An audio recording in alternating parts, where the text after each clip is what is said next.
मलपुरा थाना क्षेत्र के गांव लालो में कक्षा 10वीं की छात्रा संजली को मौत की नींद सुलाने वाले हत्यारे पुलिस की गिरफ्त में आ गए हैं। दरअसल आपको बताते चलें कि 18 दिसंबर को 10वीं समाचार टीवी उत्तर प्रदेश उत्तराखंड की ओर से हमारे सभी देशवासियों को क्रिसमस डे यानी यीशु जन्मोत्सव की ढेर सारी शुभकामनाएं। Merry Christmas.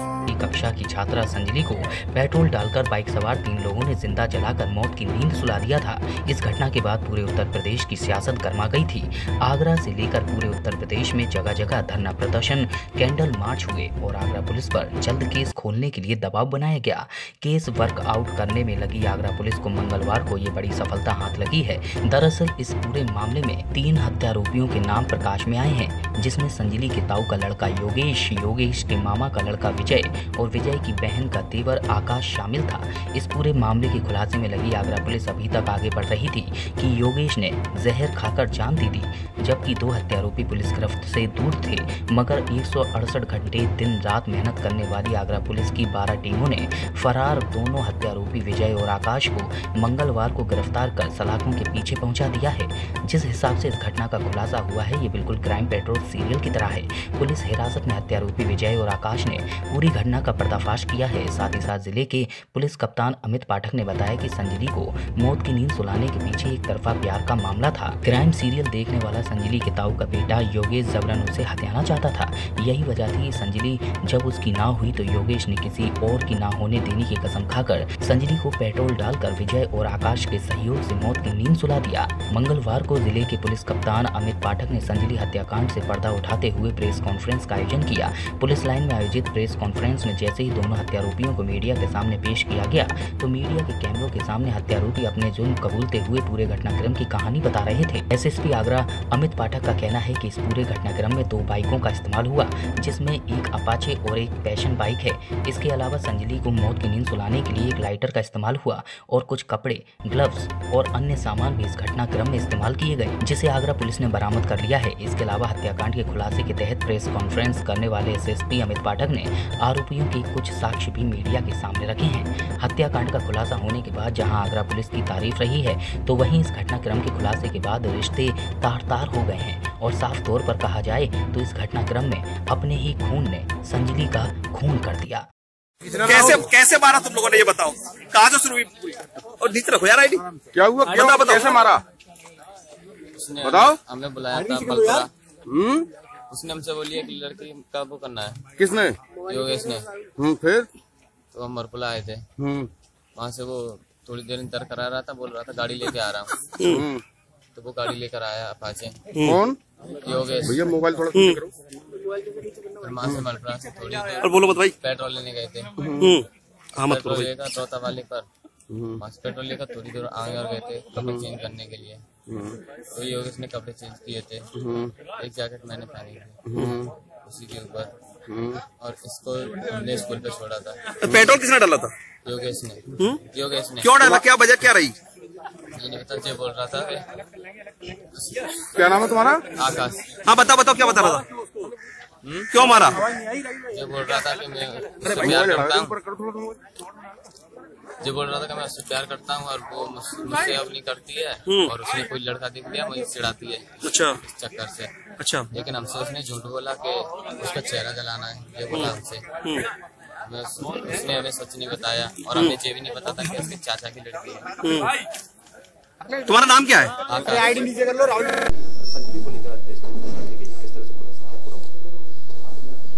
जो मलपुरा में 18 तारीख को एक बच्ची के साथ घटना हुई थी, उसमें कुल 3 लोग शामिल थे, जिसमें से एक व्यक्ति के द्वारा जो मुख्य अभियुक्त था 20 तारीख को विषाक्त पदार्थ खाकर आत्महत्या कर ली गई थी। ऐसे में ये गुत्थी उलझ गई थी। हमको तलाश करनी थी उन व्यक्तियों की जो उस व्यक्ति के साथ शामिल हों। कल महत्वपूर्ण सुराग ढूंढते हुए पुलिस टीम ने जब इन दोनों को गिरफ्तार किया तो इनके द्वारा पूरा घटनाक्रम बता दिया गया। घटना कैसे हुई, क्या हुई, पूरा सीक्वेंस बता दिया। घटना में प्रयुक्त मोटरसाइकिल, बैग, हेलमेट इत्यादि सब बरामद कर लिए गए हैं। घटना पीड़िता के जो एक रिश्तेदार था योगेश, उसके द्वारा की गई। योगेश पीड़िता को भ्रमजाल में फंसाना चाहता था, किंतु पीड़िता द्वारा लगातार उस चीज़ का विरोध किया जा रहा था, जिससे उसके मन में प्रतिशोध की भावना आई। और इन दो रिश्तेदारों के साथ मिल करके जो पकड़े गए, एक मामा का लड़का है, दूसरा मामा के लड़के का रिश्तेदार है, इन दो के साथ मिलकर उसने इस घटनाक्रम को अंजाम दिया गया। सभी अभियुक्त गिरफ्तार हो गए। घटना से जुड़ी साक्ष्य और बरामदगियां पूरी तरीके से ये साबित कर रही हैं कि इन तीनों ने उस घटना को किया। उससे पहले 23 नवंबर को भी ये घटना उन्होंने उसके मृतका के पिता के साथ करी, जिसमें सर पे चोट लगाई, वो भी इन्हीं के द्वारा की गई है। इन सब सबूतों के आधार पर इनको गिरफ्तार करके जेल भेजा गया है और इन पे कड़ी कार्रवाई की जा रही है। जैसे मैंने अभी आपको बताया कि योगेश पीड़िता को अपने भ्रमजाल में फंसाना चाह रहा था, किंतु पीड़िता द्वारा लगातार इसका विरोध किया जा रहा था, नाराजगी व्यक्त की जा रही थी। इससे योगेश को खराब लगा, उसको लगा कि वो अपने प्लान में सक्सेसफुल नहीं हो रहा है और इससे उसके मन में प्रतिशोध की भावना आई।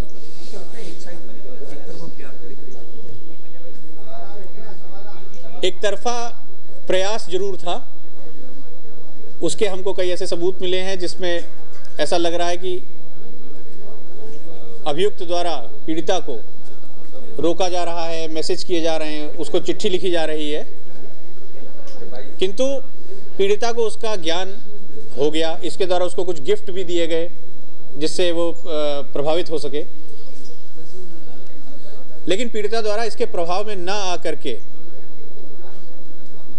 इसको सटीक जवाब दिए गए। एक बार ऐसा भी हमारे पास एक सबूत है जिसमें ऐसा लग रहा है कि उस व्यक्ति द्वारा पीड़िता के स्कूल जाते समय उसी जगह पर लगभग उसी जगह रोका गया जहां पर ये घटना हुई। तो इसका मतलब कहीं ना कहीं ये उसके पीछे भी पड़ा हुआ था, आते जाते उसके आगे पीछे जा रहा था, फोटो भी खींची गई। लेकिन पीड़िता द्वारा जब इसके प्रयासों को पहचान करके उसका विरोध किया गया तो इसके मन में, इसके अहम को ठेस लगी, इसके मन में उसको सबक सिखाने की बात आई और अपने दो रिश्तेदारों के साथ मिलकर उसने इस घटना को अंजाम दिया। और भी लोग संलिप्त हो सकते हैं, चाहे वो घटना के पूर्व हो चाहे घटना के बाद हो। अगर किसी ने भी साक्ष्य मिटाने में, घटना को दबाने छिपाने में इनकी मदद करी होगी तो हम उन पर भी कार्रवाई करेंगे। हमारी करीब 14 टीमें इसमें अलग अलग कार्यों के लिए लगी थी। शहर के जो सर्वश्रेष्ठ विवेचक थे, अनुसंधानकर्ता पुलिसकर्मी थे, सभी रैंकों के गेस्टेड ऑफिसर्स से लेकर के इंस्पेक्टर, सब इंस्पेक्टर्स, हमारे कांस्टेबल, हेड कांस्टेबल, सभी को बुलाया गया था। अलग अलग टास्क दिए गए थे, व्हाट्सएप ग्रुप बनाया गया था, पर डे टास्कों की समीक्षा होती थी और पूरे साइंटिफिक तरीके से इस घटना से जुड़े हुए हर पहलू के वैज्ञानिक साक्ष्य हम लोगों ने एकत्रित किए। और कल जब इन अभियुक्तों की गिरफ्तारी हुई तो उनके द्वारा जो घटनाक्रम बताया गया, तब जाकर के पूरी थ्योरी हमारे सामने आई, क्योंकि इन अभियुक्तों द्वारा लगातार कपड़े, जूते, बाइक, हेलमेट बीच में अदले बदले गए जिससे भ्रम की स्थिति उत्पन्न हो।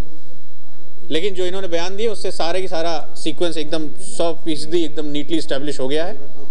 अब उसको केस डायरी का पार्ट बनाएंगे, सारे एविडेंसेस को लगाएंगे और कोशिश करेंगे कि जल्दी से जल्दी इनको कड़ी से कड़ी सजा मिले। लेटेस्ट न्यूज पाने के लिए हमारे चैनल को लाइक कीजिए, शेयर कीजिए, सब्सक्राइब कीजिए और बेल आइकन के घंटी को दबाना ना भूलिए।